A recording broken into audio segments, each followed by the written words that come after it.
चुड़ैल की शादी गांव का डरावना रहस्य। रामगढ़ गांव के पास एक पुरानी हवेली थी जिसे लोग भूतिया हवेली कहते थे। कहा जाता था कि वहां एक चुड़ैल रहती है जो हर अमावस्या की रात किसी न किसी को उठा ले जाती थी। गांव के लोग डर के मारे वहां जाने से भी कतराते थे। राजू की हिम्मत गांव में राजू नाम का एक बहादुर युवक था। वह इन बातों पर यकीन नहीं करता था और हमेशा कहता, भूत प्रेत कुछ नहीं होते, ये सब मन के वहम है।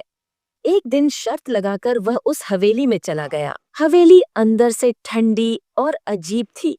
जैसे ही वह एक पुराने आईने के पास पहुंचा, उसे अपने पीछे एक लंबे बालों वाली, लाल आंखों वाली और सफेद साड़ी पहने एक औरत दिखी।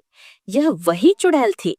चुड़ैल की अजीब शर्त चुड़ैल ने राजू को घूरते हुए कहा, तुमने मेरी हवेली में कदम रखा है, अब तुम्हें मुझसे शादी करनी होगी। राजू डर के मारे पसीने पसीने हो गया, लेकिन उसने हिम्मत दिखाई और कहा, अगर मैं शादी से इनकार कर दूं तो? चुड़ैल हंसते हुए बोली, तो तुम्हें अपनी जान से हाथ धोना पड़ेगा। राजू की चालाकी राजू ने सोचा और तुरंत एक उपाय निकाला। उसने कहा, ठीक है, मैं तुमसे शादी करूंगा, लेकिन पहले तुम्हें मेरी 3 शर्तें माननी होंगी। चुड़ैल ने पूछा, कौन सी शर्तें?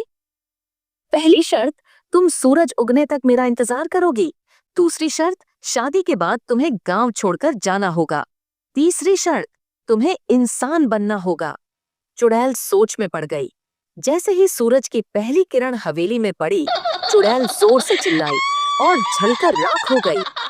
गांव की मुक्ति राजू की हिम्मत और चालाकी से गांव हमेशा के लिए चुड़ैल के डर से मुक्त हो गया।